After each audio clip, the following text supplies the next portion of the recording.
What's going on YouTube? It's Patrick, Minton Outdoors. Been thinking about this for a little bit. I had a little conversation, well, a little back and forth with Yankee Marshall about his top 5, I can't remember how he put it, best guns, or I think it was his top 5 best guns overall. And I asked him where Colt, besides the original cap and ball gun, where did the Colt Snake series guns come in? And he said they were more of an iconic gun. And I agree. They are an iconic gun. They've been in the movies. They've been used all over. And now they're basically a collector's dream to catch. There are guys out there in the world that collect nothing but Colt Snake guns of every variety and spend thousands of dollars on doing so. Now, I'm going to give you a breakdown of the guns. It's going to be a 2-part video. Have to be, or you'll die. Anyway, no, I'm just kidding. You'll be bored to tears. The first in the series was actually, well, I'm going to go in alphabetical order. I'm not going to go in when they were made and stuff. But in alphabetical order, you would have an Anaconda, which I do not have. That particular snake gun here. The Anaconda was produced from 1990 to 1999. Had barrel lengths from 4-inch to 8-inch. And of course, Anaconda being the big snake, it came in 44 Special, 44 Magnum, and 45 Colt. Then you had the Boa. Now this is one of the rarer of the bunch, with only 1,200 of them made. And they were made in various different sets. You had about 300 made, or 600 made in 4-inch. You had 600 made in 6-inch barrel. Now, this gun is one of the more rarer guns. It's also one of the more desirable guns, and where you can reach prices of $3,000 to $4,000 estimated. I saw them actually here and there listed, and they were going from $4,000, $3,000, $4,000. Then came the Cobra. Well, the Cobra is probably more of your everyday man could probably afford, well, not everyday man, but every gun collector can afford a Cobra. And when I say that, looking on Gunbroker and some of those like that, you can pick up the Cobras for $450 up to $1,500 depending on condition. Now, it came in a 2-inch, 3-inch, and 4-inch barrel. They were produced from 1950 to 1981. So there's a dump load of them out there. There's a lot more of them out there that was produced.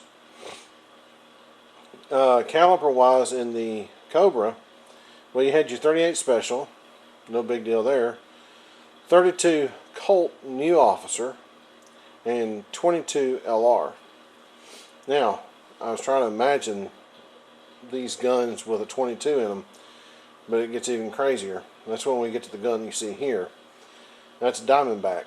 Now this Diamondback sitting here, it is one of the polished stainless. And I'll take it off the thing. I'm not going to touch it because this bad boy is pretty dad blame. Well, she's pretty. She's sexy. Look at the finish on it. Let's throw that barrel around there so you can see that barrel. Yeah, I muzzle flashed you. Anyway, we're going to set it back on the stand. Diamondback was produced from 1966 to 1988. Now these guns value, oh my God, you talk about a broad spectrum. You can pick them up as cheap as, and I saw this advertised, $900. Don't know what kind of condition the gun was in, but $900. All the way up to $4,000. And there are so many variances. You started at a 2.5-inch barrel, went to a 4-inch barrel, up to a 6-inch barrel. This is the 4-inch barrel. Now, here's where it gets really weird. You can get a 22 LR, or 22 WMR, or 38 Special, what you see here. The 38 Special, I've shot this gun. I don't have it on video. I do have the other gun I'm going to show you. I do have video of me shooting it. Now, I'm not shooting this one again. I have just got through because it has been shot before several times. If you can, oops, sorry about that. Oh, there we go again. You see that cylinder? I've been working on cleaning that cylinder up for the guy that owns these, and I appreciate him letting me borrow these again and just get them on film. But they still had the black rings on there, and I've been, with a little bit of felt, have been working on those black rings, and they're pretty well gone. So I feel good about that. The only other issue I have shooting this gun, and I mean it looks great with the wooden grips, and I'm trying not to, I've got fine good leather sitting here, so the problem I have with these grips, they're kind of thick, as you can see on my hand, but I can get a good purchase on it and shoot it. But those grips are really aggressive, and they really dig into you. And I'll show you on the next gun too what I'm talking about in the next video. But anyway, back to the Diamondback. It's an iconic gun. It's polished. You could get them in blue, but the polished ones were more desirable. It seemed like there was one of them that was only blue only, and I think it's in the next series I'm going to do on the videos. So anyway, I'm going to stop right there. And man, this is a gorgeous gun here.